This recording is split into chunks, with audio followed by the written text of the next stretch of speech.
बोले नारद जी महाराज, संतों का धन क्या है? भगवान का नाम। और नाम धन ऐसा है भैया कि नाम धन को कोई नहीं चुरा सकता, इसलिए आपका मुख इस प्रकार से काहे दिखाई दे रहे हैं। नारद जी बोले भैया मैं क्या बताऊं, मैं सत्संग के लिए पूरे संसार में घूमा, लेकिन मेरे चित्त को कहीं भी शांति नहीं मिली। तो मैंने सोचा भैया चलो तीर्थों में जा घूमो। तीर्थ में भी घूमा लेकिन मन को शांति नहीं मिली। बोला तीर्थ तो मैं गया लेकिन संतों के यहां नहीं गया, क्योंकि तीर्थ की महिमा किससे होती है? संत से होती है। जिस तीर्थ में संत हो उस तीर्थ की महिमा और बढ़ जाती है, और जहां जिस तीर्थ में संत ना हो उसकी महिमा और कम हो जाती है। कहीं संत प्रकट हो जाए भैया तो स्थान भी तीर्थ बन जाता है। अभी देखिए बागेश्वर बाबा जहां हैं अभी, वो स्थान पहले कौन जानता था, लेकिन आज संत प्रकट हो गए कि स्थान की महिमा क्या हो गई? बढ़ गई। तो संतों से ही तीर्थों की महिमा होती है। तो मैंने सोचा चलो भैया संतों के यहां जाया जाए, लेकिन संतों के यहां मैं गया तो क्या देखा? पाखंड निरता संता। संत क्या हो गए हैं? पाप परायण हो गए हैं। मैं गया, एक बहुत बड़ा भवन दिखाई दिया एक संत जी का। मैंने पूछा भैया ये किनका भवन है? तो बोले त्यागी जी महाराज के। नाम क्या है? त्यागी जी जब महाराज हैं, जब सब कुछ त्याग दिया भैया, तो भवन कैसे? नाम है त्यागी जी और बड़े बड़े भवन। फिर आगे गया तो एक आश्रम में बहुत हल्ला गुल्ला सुनाई दे रहा था। तो बोले ये आश्रम किसका है? तो बोले मौनी बाबा का आश्रम है। नाम क्या है? मौनी बाबा। लेकिन भरपूर हल्ला हो रहा है। फिर आगे गए भैया तो छोटे छोटे बच्चे दिखाई दिए। बोले बच्चे किसके हैं? तो बोले ब्रह्मचारी जी महाराज के। नाम क्या है? ब्रह्मचारी जी महाराज, लेकिन उनके बच्चे हैं। बोले संतों का केवल नाम रह गया है, उनका कोई गुण नहीं रह गया है। इसलिए ये सब देख करके मेरा मन बड़ा दुखी है।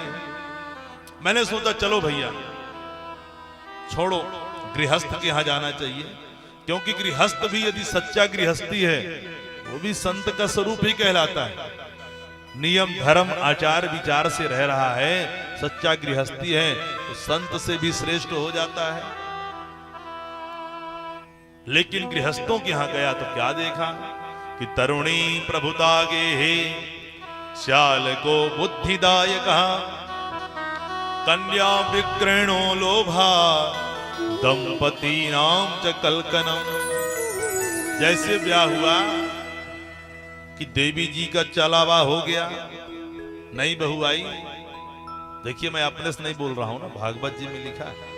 ये मत कहिए कि बहुओं की महाराज जी बुराई कर रहे हैं। बोलिए राधे राधे।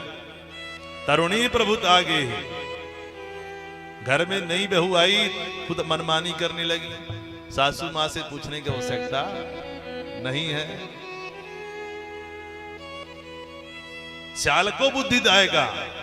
अब बच्चा भी जब कोई बड़ा काम करना हुआ तो घर में बड़े भैया बैठे हैं, उनसे कोई मतलब नहीं है। यहाँ की बात नहीं है भैया, यहाँ के सब बहुत अच्छे हैं, बहू भी अच्छी है और भैया भी अच्छे हैं। ये बाहर की बातें हैं। बोलिए राधे राधे।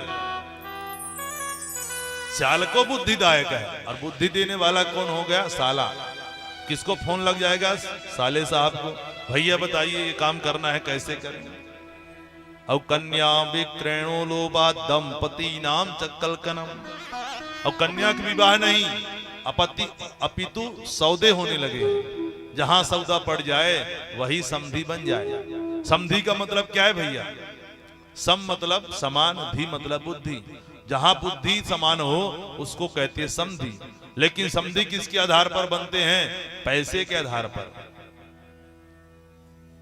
इसलिए दंपत्ति तो ब्याह हो जाता है, लेकिन न समधी के मध्य में प्रेम रहता है, न पति पत्नी के मध्य में प्रेम रहता है। एवं पश्यन् कलिर्दोषान् परटंडवनीमहं यामुनं तटमापन्नो यत्र लीला हरेरभो। बोले ये सब देखकर मेरा मन बड़ा व्यथित हो गया कि संसार कैसे चलेगा। मैं ये सब देखता हुआ कहां आया, यमुना किनारे। यमुना किनारे आकर के एक आश्चर्य देखता हूं वृंदावन में कि तत्राश्चर्यं मया दृष्टम श्रूयताम तन मुनीश्वरा एका तु तरुणी तत्र निषन्ना खिन्न मानसाः। यमुना किनारे आया, देखा एक युवती रुदन कर रही है, उसके गोद में दो बुढ़े लेटे हुए हैं, कई देवियां जो है घेर कर बैठी हैं, कोई पंखा झल रही है, कोई पानी छिड़क रही है। मैंने जब उनका दुख देखा तो नजदीक जाने का प्रयास किया, लेकिन जब जाने लगा मैं कहा माताओं का स्वभाव होता है कि जल्दी रोने लगती हैं और जल्दी जो है प्रसन्न भी हो जाती हैं, इसलिए संतों को इनसे दूर रहना चाहिए, स्त्रियों से दूर रहना चाहिए। नजदीक तक थोड़ा सा गया लेकिन लौटने लगा, लेकिन जैसे लौटने लगा मेरे कान में एक शब्द सुनाई दिया कि भो भो साधो क्षणं तिष्ठ मच्चिंता मपि नाशय दर्शनम तब लोकस्य सर्वथाघ हरम परम। अरे साधु जी महाराज रुकिए, थोड़ा सा रुकिए, रुकिए। क्षणं तिष्ठ, क्षण भर के लिए। मच्चिंता मपि नाशय, मेरे चिंता का नाश कर दीजिए। दर्शनम तब लोकस्य सर्वथाघ हरम परम। अरे आप जैसे संतों का दर्शन करने से सभी प्रकार के पाप जो है नष्ट हो जाते हैं। रुक जाइए। नारद जी जो है रुक गए, पूछे देवी आप कौन हो? काशी तुम। अरे आप कौन हो? काबी मऊ। अब ये दोनों जो लेटे हुए हैं ये दोनों कौन हैं? का इमा, जो ये सब देवियां घेर कर बैठी हुई हैं ये कौन है? वब देवी सविस्तारम स्वस्य दुखस्य कारणम, विस्तार से अपने दुख का कारण बताइए। वो देवी अपने दुख का कारण बताने लगती है कि अहम भक्तिरिति ख्यातौ इमौ में तनयौ मतौ ज्ञान वैराग्य नामानौ काल योगेन जर्जरौ। महाराज मैं भक्ति के नाम से विख्यात हूँ, हम भक्तिरिति ख्यात हूँ। और ये जो दोनों ये मेरे पुत्र हैं, क्या कौन है? ज्ञान और वैराग्य है। समय की विडंबना देखो, माँ तो युवती है लेकिन पुत्र ज्ञान वैराग्य वृद्ध हो गए हैं। मेरे दुख का कारण जो है यही है कि उदपन्ने द्रविड़े साहम वृद्धिम कर्नाटके गता क्वचिन क्वचिन महाराष्ट्रे गुर्जरे जीर्णताम गता। बोले मैं दक्षिण भारत में पैदा हुई और कर्नाटक इत्यादि प्रदेशों में बड़ी हुई, महाराष्ट्र इत्यादि प्रदेशों में कहीं मेरा सम्मान हुआ और कई ऐसे प्रदेश मिले जहां दुखी होकर मेरे को भागना पड़ा। लेकिन सबको मैं जब छोड़ करके प्रदेशों को जब वृंदावन आई, वृंदावन में आते हुए मैं तो युवती हो गई लेकिन ज्ञान और वैराग्य वृद्ध हो गए हैं। मेरे दुख का कारण जो है यही है और आज यही है भैया।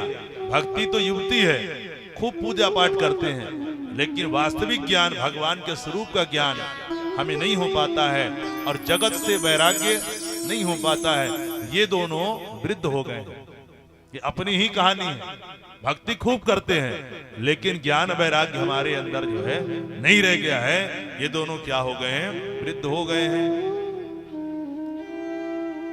भक्ति मैया कहती हैं अगर यही स्थिति रही तो इदम स्थानम परित्यज्य विदेशम गम्यते मया, इस स्थान को छोड़ करके मैं विदेश की ओर चल दूंगी। नारद जी बोले मैया चिंता मत करो, अभी तो कलयुग की शुरुआत है, थोड़ा कुछ मंगल दिखाई दे रहा है, लेकिन वर्षे वर्षे क्रमश जाता मंगलम नाट्य दृश्यते। जैसे समय बीतते जाएगा ना, इस कलयुग में कुछ भी मंगल नहीं दिखाई देगा। भक्ति मैया कही जब इतना बड़ा खतरनाक है कलयुग, तो राजा परीक्षित जी ने इसको नष्ट काहे नहीं कर दिया? अरे बोले ये तो वध करने वाले थे, कलयुग को नष्ट करने वाले थे, लेकिन दीनवत शरणम गतः, दीन होकर उनके शरण में आ गया और अपनी एक अच्छाई गिना दी। कौन सी? कि यत् फलम नास्ति तपसा न योगे न समाधिना तत्फलम लभते सम्या कलौ के शव कीर्तना। अन्य युग में बड़े बड़े यज्ञ करने से, दान करने से जो पुण्य मिलता था, कलयुग में केवल भगवान का नाम लेने से मिल जाता है। इसलिए भैया भगवान का नाम कलयुग में ले लेना चाहिए।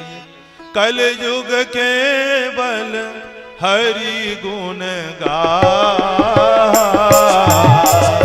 कलयुग केवल हरि गुण गा,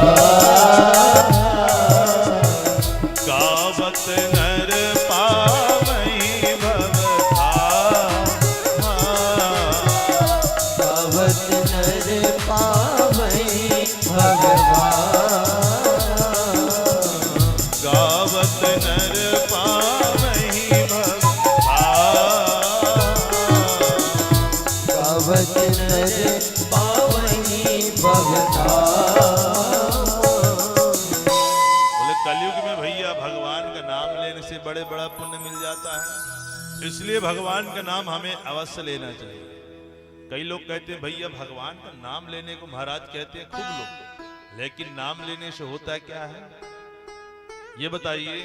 अभी यहाँ पे मान लीजिए किसी जी का नाम है, जैसे आपका श्री वीरेंद्र राय जी है कि नहीं, हम इनके नाम को पुकारे और 3-4 व्यक्ति और यहाँ बैठे हो इसी नाम के, हमने दूसरे को भी पुकार दिया, लेकिन दूसरे का नाम ले रहे हैं और इनका भी नाम वही है। एक तरंग इनके अंदर आएगा, अरे ये नाम तो मेरा है। दूसरे को पुकार रहे हैं, फिर भी एक तरंग आपसे आप आती है और लगता है ये नाम भैया मेरा है। संदेश आपसे आप, कई बार आप अपना नाम कहीं पढ़ लीजिए, दूसरे का नाम कहीं टीवी समाचार चैनलों में सुन लीजिए, दूसरे का नाम जो नाम आपका है वही, एक मन में तरंग आता है कि नाम तो मेरा है। तो ऐसे ही जब भगवान का नाम आप पुकारते हैं, किसी तरह से कहते हैं बच्चों को भी नाम रख दो तो उससे ही कल्याण हो जाता है। तो भगवान का नाम आप लेंगे तो तरंग भगवान तक कैसे नहीं पहुंचेगा। भाय कुभाय अनख आलस हूं, कैसे भी भाव से लीजिए तो भाव से लीजिए, वो तरंग तो भगवान तक जाएगा ही। और जब तरंग भगवान तक जाएगा, भगवान का ध्यान भी आपकी ओर आएगा। तो आप जो भी समस्या में रहेंगे, भगवान समस्या को दूर करके आपके जीवन को सद्मार्ग की ओर अग्रसर कर देंगे। इसलिए कलयुग में भैया हर समय श्वास श्वास में कृष्ण भज, वृथा श्वास मत खोए, ना जाने या श्वास को फिर आवन होए ना होए। हर समय हमें क्या करना चाहिए, इन श्वास में भगवान का नाम लेते रहना चाहिए। इस प्रकार से भक्ति मैया जैसे ऐसे सुनी, नारद जी ने बताया, तो भक्ति मैया जो है प्रसन्न हो जाती है और प्रसन्न होकर के नारद जी के गुणों का बखान करने लगती है।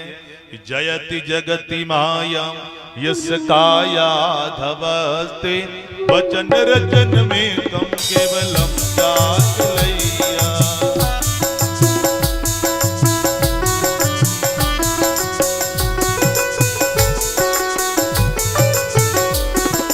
ध्रुव पदम पियातो यंत्रिपातो ध्रुवोयम, सकल कुशल पात्रम ब्रह्मपुत्रम नतास्मि।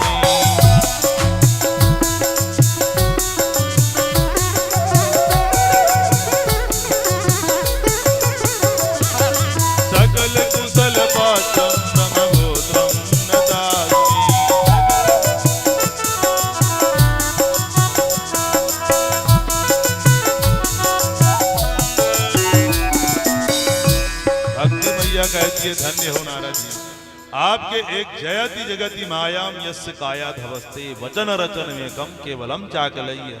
आपके एक वचन पर निष्ठा करके ध्रुव जी भक्ति के परम उपासक हो गए। उनका दर्शन करने के लिए भगवान को आना पड़ गया।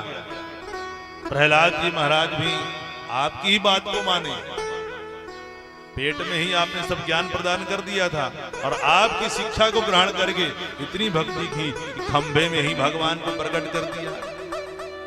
तो मैं समझ गई हूं, भक्ति मैया कहती हैं कि आप मेरे दुख को दूर कर देंगे।